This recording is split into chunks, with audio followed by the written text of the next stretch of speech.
오늘의 10분 말씀. 아모스 7장 1절부터 9절입니다.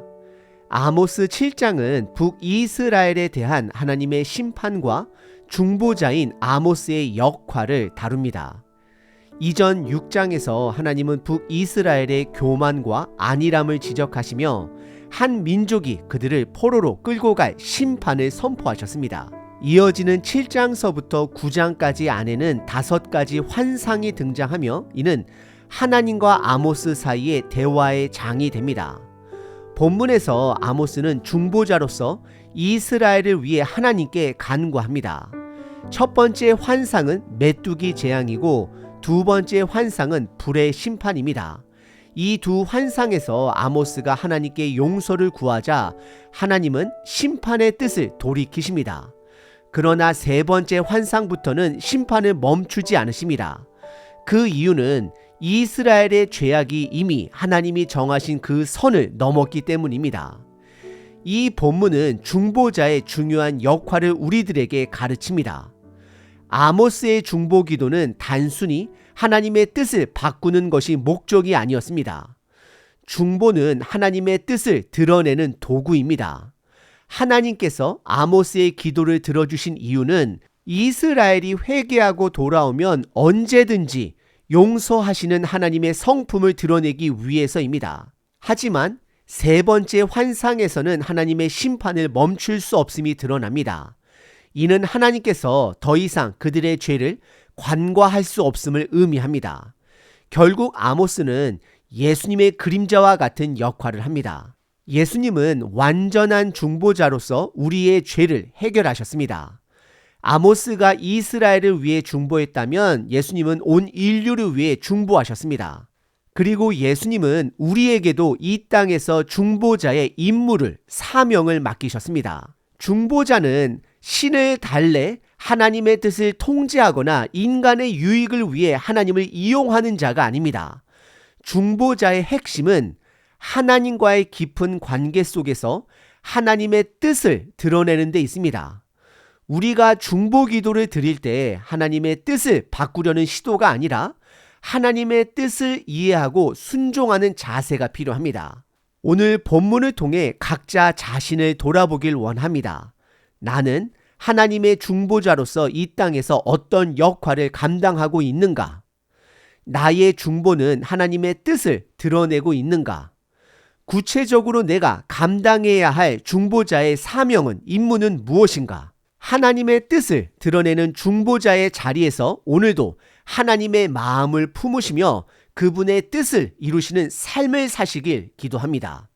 오늘 본문은 3가지 환상으로 나눌 수 있습니다. 첫 번째는 메뚜기 재앙, 두 번째는 불 재앙, 세 번째는 다림줄 재앙입니다. 각 환상은 하나님의 심판과 아모스의 중보 기도를 통해 중보자의 역할과 하나님의 뜻을 드러냅니다. 첫 번째 환상은 메뚜기 재앙입니다. 1절부터 3절입니다. 1절에서 주 여호와께서 내게 보이신 것이 이러하니라 라고 공식적인 말씀으로 시작이 됩니다.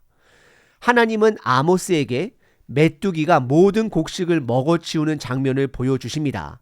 이 장면은 당시 이스라엘 농경 문화를 배경으로 합니다. 첫 번째 수확이 끝난 후 두 번째 수확물이 자라나는 시기에 메뚜기 떼가 나타나 모든 것을 먹어치웁니다. 특이한 점은 왕이 풀을 베고 있다라는 표현입니다. 이는 하나님의 심판이 단순히 백성들뿐만 아니라 지도자들을 향한 것임을 나타냅니다. 이러한 심판 장면을 본 아모스는 2절에서 중보자로 나섭니다. 그는 하나님께 야곱이 미약하니 어떻게 서리이까라고 용서를 구합니다. 여기서 야곱이 미약하다라는 표현은 이스라엘의 연약함을 강조하며 6장에서 보았던 그들의 교만과 안일함과 대조가 됩니다. 결국 3절에서 하나님은 아모스의 중보를 들으시고 심판을 멈추십니다. 두 번째 환상은 불재앙입니다. 4절부터 6절입니다. 4절에서도 첫 번째와 마찬가지로 주 여호와께서 또 내게 보이신 것이 이러하니라고 환상이 시작됩니다. 이번에는 불이 등장합니다. 불은 땅과 큰 바다를 삼키고 육지까지 삼켜버리는 강력한 재앙으로 하나님의 심판 범위가 확장되었음을 보여줍니다. 이에 아모스는 5절에서 다시 중보합니다. 하지만 이번에는 첫 번째와는 달리 용서해달라는 말을 하지 않고 단지 심판을 멈춰달라고 간구합니다. 이는 아모스가 이스라엘의 죄악이 하나님의 기준을 넘어섰음을 인식했음을 암시합니다. 그는 다시 한번 야곱이 미약하다라고 고백하며 이스라엘이 스스로 설 수 없는 민족임을 인정합니다. 6절에서 하나님은 아모스의 중보를 들으시고 이번에도 심판을 멈추십니다. 하지만 세 번째 심판은 다릅니다. 세 번째 환상은 다림줄 재앙입니다. 7절부터 9절입니다. 세 번째 환상은 앞에 두 환상과는 다릅니다. 이번에는 아모스와 하나님의 대화로 시작이 됩니다. 7절에서 하나님은 다림줄을 들고 담벼락에 서 계신 모습을 그에게 보여줍니다. 여기서 사용된 다림줄, 그 원어는 아나크로서 벽이 수직으로 서 있는지 확인하는 데 사용되던 도구로 보여집니다. 이 단어는 성경에서 유일하게 이곳에서만 등장하며 무게추를 사용하는 도구로 이해할 수 있습니다. 8절에서 하나님은 아모스에게 내가 무엇을 보느냐라고 물으십니다. 아모스는 다림줄을 본다, 아나크를 본다라고 말을 합니다. 이에 하나님은 이스라엘을 더 이상 용서하지 않으시겠다라고 선언을 하십니다. 그리고 9절에서는 하나님의 심판이 구체적으로 세 가지로 나타납니다. 첫 번째, 이삭의 산당, 즉 우상 숭배의 중심지를 황폐하게 하시겠다라고 선언하십니다. 두 번째는 이스라엘의 성소입니다. 우상화된 하나님의 성전을 허무시겠다 말씀하시고, 세 번째는 여로보암의 집, 북이스라엘의 정치 중심지인 그들의 궁궐을 치시겠다라고 말씀을 하십니다. 이 세 가지는 당시 북이스라엘의 종교적, 정치적 권력을 상징하며 하나님은 이 모든 것을 파괴하시겠다라고 말씀하십니다. 오늘 본문은 아모스에게 보여주신 세 가지 환상을 통해 하나님의 뜻이 무엇인지 깨닫게 합니다. 첫 번째와 두 번째 환상에서 하나님은 아모스의 중보 기도를 들으시고 심판을 멈추십니다. 이는 하나님께서 언제든지 용서하실 마음이 있음을 보여줍니다. 반면 세 번째 환상에서는 이스라엘의 죄악이 하나님의 기준을 넘었기에 더 이상 심판을 멈추지 않으십니다. 이처럼 하나님은 용서의 하나님이시지만 동시에 거룩한 기준을 가지신 심판의 하나님이 되심을 오늘 본문을 통해 드러내십니다. 아모스는 중보자로서 하나님과 깊은 대화를 나눕니다. 그는 단순히 하나님의 뜻을 돌이키는 사람이 아니라 하나님의 뜻을 깨닫고 그 뜻을 따르는 자가 됩니다. 이 대화를 통해 우리는 중보자의 핵심이 하나님과의 친밀한 관계에 있다라는 것을 알게 됩니다. 예수님은 완전한 중보자로서 하나님과 하나 되셨고 우리에게도 그런 중보자의 삶을 본보기로 보여주셨습니다. 결국 우리에게도 이 땅에서 하나님의 뜻을 드러내는 임무가 주어졌습니다.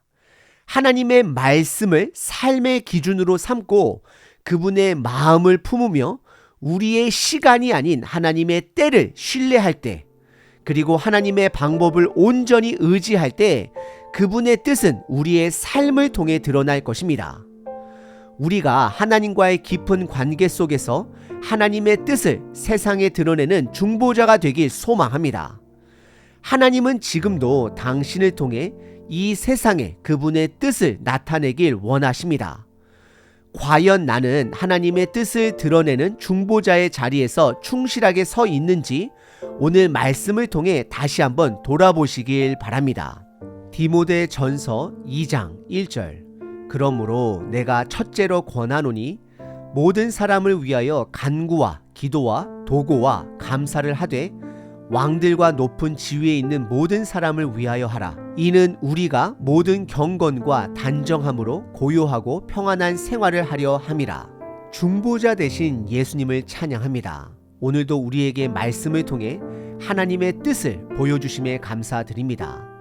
아모스처럼 하나님의 뜻을 분별하며 그 뜻을 이 땅에 전하는 삶을 살게 하옵소서.